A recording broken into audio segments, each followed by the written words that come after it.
দিও তো কাজল,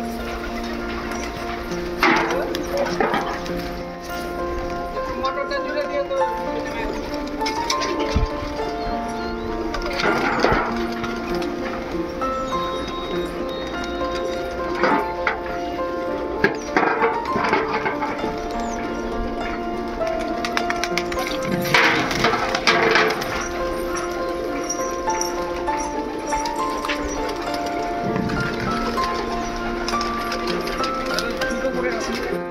ঠিক আছে, জুতোর মুখে এখানে ভালো ইয়ে হতো।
পায়রা আছে কতদিন?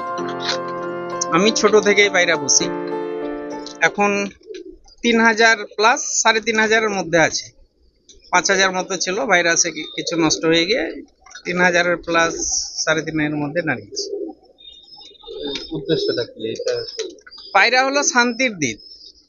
পায়রা যে বাড়িতেই থাকুক না কেন, যে বাড়িতে পায়রা আছে সেখানে শান্তি আছে। আমি পায়রাকে আমার উন্নয়নের বাহক মনে করি, এবং আমার জীবনে যে পরিবর্তন ঘটিয়েছে সেটা মনে হয় যে আমি ওই পায়রার দৌলতই আমার পরিবর্তন ঘটেছে। মানে পায়রা আমার খুব প্রিয়, ছোট থেকে খুব পায়রা পুষি, কিন্তু এত ছিল না। মানে মধ্যে মধ্যে নষ্ট হয় আবার বৃদ্ধি পায়, করতে করতে এতটা দাঁড়িয়েছে। পরিস্থিতি যুদ্ধ রব লেগে আছে, সাম্প্রদায়িক বাতাবরণ নষ্ট হচ্ছে, সেখান থেকে কি বার্তা দেবে? দেখুন, এটা তো রাজনৈতিক অশান্তির কারণ। তবে আমাদের যে ভারত পাকিস্তান যে যুদ্ধটা এখন রবে রবে হয়ে আছে, সামথিং আপনার কোথাও গোলাগুলিয়ে চলছে। আমি মনে করি যে শান্তি রাখতে আমাদের এই পায়রা বাহক হিসাবে যদি সেখানে প্রতিষ্ঠা করা যায়, আমার মনে হয় এই যুদ্ধ না করে শান্তি আনাটাই সবচাইতে বেটার মনে করি। কারণ যুদ্ধ মানে তো ক্ষয়ক্ষতি, জীবন যেটাই ঝরবে সেই মায়ের বুকটাই খালি হবে। আমি চাইছি যে কোনো পরিস্থিতিতে যেন যুদ্ধটা না হয়। রাজনৈতিক নেতারা কিন্তু সময় পরিস্থিতিতে এক জায়গায় হচ্ছে, কিন্তু আমাদের মতো সাধারণ পাবলিককে তারা বিচ্ছিন্ন করে রেখে আমাদের মধ্যে দ্বন্দ্বটা লাগাচ্ছে। আমি সেই উদ্দেশ্যে বলছি যে দ্বন্দ্বটা না করে যদি প্রতি বাড়িতে এই পায়রার সূচনা করে, পায়রা যেমন শান্তির বার্তা, পায়রা যেমন কোনো অনুষ্ঠানে, কোনো খেলাধুলায়, স্বাধীনতা দিবসে পায়রা উড়িয়ে আমরা শান্তির বার্তা দিই। এই পায়রা যেখানেই থাকবে, প্রতি ঘরে ঘরে যদি পায়রা রাখা যায়, আমার মনে হয় যে উত্তপ্ত পরিবেশটা ঠান্ডা হয়ে যাবে।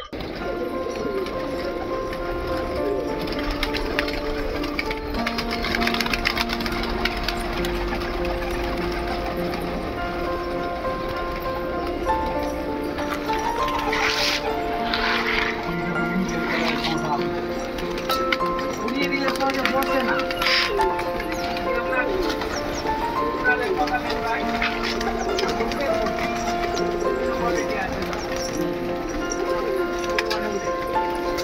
কত ধরনের আছে যা তাও?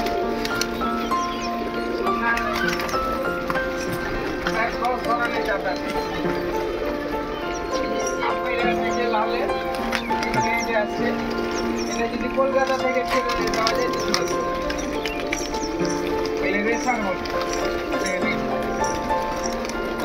কি কি নাম আছে একটু বলেন নামগুলো। নাপ্তা, আপনার কালসিরা,